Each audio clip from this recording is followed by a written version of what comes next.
Hey, what's up? So, I'm not the hugest fan of unboxing videos, but people watch them, so right on. A little bit of a science experiment here. As you know, I got 5 motorcycles. Three of them are running, riding, one's in the middle of being restored, the other one's a parts bike. Well, it's a balmy 18 degrees outside. So, battery tenders, okay. Never really used them much in the past. Personally, I will pull the battery out of the bike. But what we're going to do today, we got this Superstart battery here. Um, it's running a little low. I mean, it's at like 12.4. It'll fire a motorcycle up, but it needs replaced. So we replaced it with a new one. I had one that was totally dead that I turned in for a core, and I kept this one as a spare, just in case you need it. Hey, I got a 12-volt battery that does hold a charge, albeit a weak charge.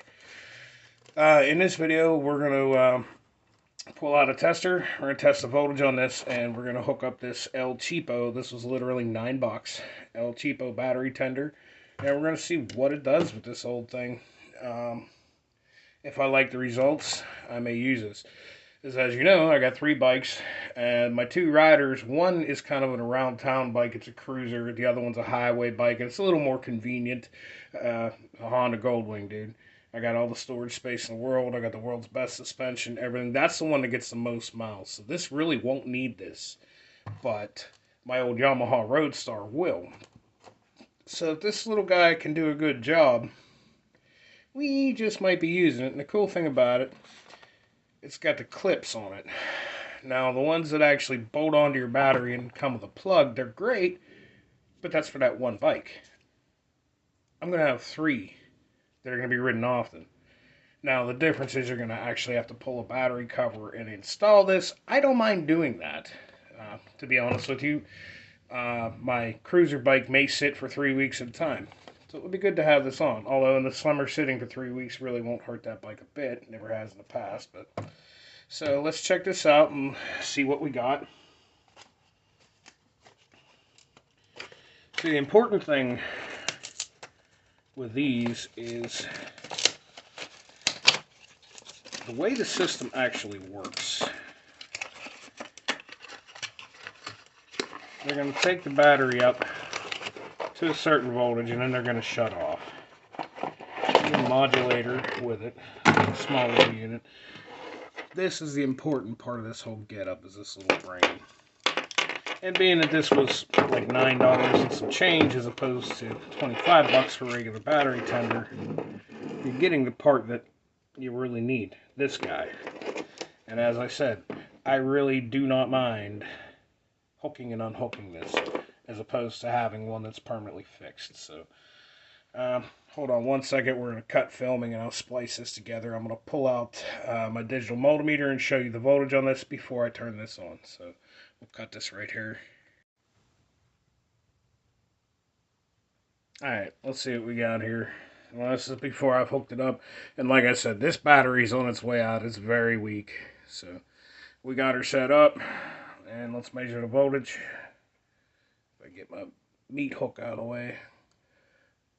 12.36. Like I said, she's weak.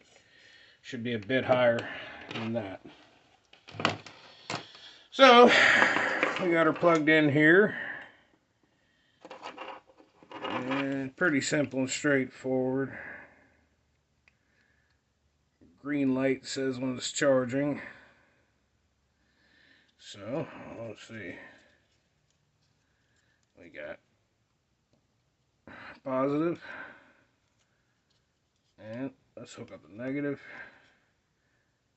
Alright, we're charging.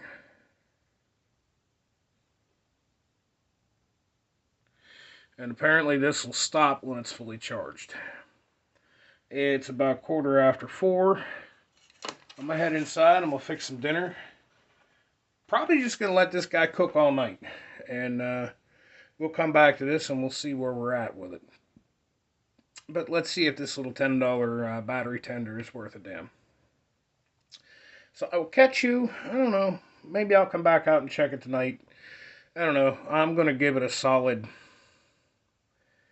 oh shoot, like 4 hours. You know what? Let's do something right now. It's so cold in here, my damn voltage meter don't even seem to want to work right. Let's just see what it's shooting into here now.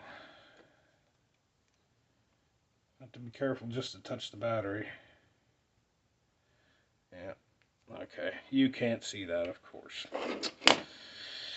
Bougie. Alright, can you see that? I can, so hopefully you can.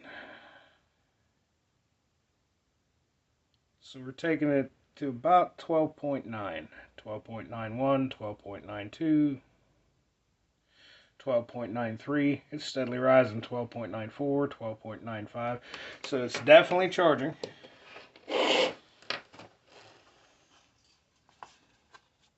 And it doesn't say how many amperes. They come with directions, but who needs that? Alright, right on. Let's check this in a little bit and we will see where we're at. See if this thing's worth a damn. Alright, it's exactly 2 hours later since we fired this thing up. So let's see what we got here. It's still charging. And I did read the directions, which are, vague. It's basically your general warnings that are come with any and every battery charger you use. So take that for what it is. But this is one good thing I got out of this. 12 volt, obviously. But you've got 1/2 of an amp, which is really, really good for charging motorcycle batteries. Small batteries like this, you hook them up to a quick charger, something that's pushing over 6 amps, you're going to fry this battery. Sure, she'll take a charge, and it'll be dead in a week. When you charge a motorcycle battery, slow. 1 amp, 2 amps max. No more than that, otherwise you're going to ruin your battery. So I'm digging it. That I did get useful from the directions, so let's not follow safety precautions, and let's just clamp this to a box for now, just so that they don't touch. And hopefully I can do this in the frame. Let's see what we did in 2 hours. Now you've seen 12.3. This battery's poop. Get a positive.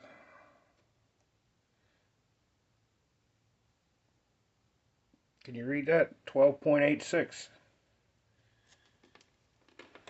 So, that's 2 hours of charging. I'm impressed. At 1/2 an amp of charge rate is not much. But it'll get the job done, and we're flashing. You see that? Now, it says it's pretty, yeah, when we're flashing, it's charging. When I had come up here, fully charged is what was showing. So, without that hooked up, we were reading 12.8. Let's hook it back up and see what it reads now. And I'm careful not to touch the actual leads. Oh yeah, she's putting some charge to it. So, I don't know. I am not going to leave this run overnight. It's now about 7 o'clock. I actually thought it was like 4:30, but I turned this on at 5, went in the house. It's now 7. I usually get comfortable for the evening around 7:30, 8 o'clock. I'm not going to come back out to this freezing cold freaking garage again tonight. So tomorrow when I'm doing some wrenching, I'm going to hook it back up to this battery and just want to see how long it takes. I want to make sure that it's actually doing what it needs to do and going to fully charged before I leave this go. Obviously, you could cook a battery, you could start a fire, etc., etc. This was cheap. I don't necessarily trust it overnight just yet. I would rather be in the vicinity, or at least in the house and checking on it every few hours. But yeah, I mean, the most important part right here is this little box. Whereas, the standard battery charger I've got is going to just keep your battery on boil the whole time. This is going to turn itself off when it reaches max charge. So I'm thinking this is a good deal, and it's going to work to keep my batteries going on my bikes when I'm not riding them. And like I said, the only difference between this, because I read the other one, it actually was only a half amp too. The only difference in this is you actually have these little clamps instead of a little metal loop that you're going to hook up. So I can move it from bike to bike easier. But I will have to remove the battery cover on the bike. But for $10, man, I'm digging it. And I actually may pick up another one. I don't know. But yeah, take it for what it is. $10. Battery maintainer from Harbor Freights, or as I like to call it, Hobo Freights.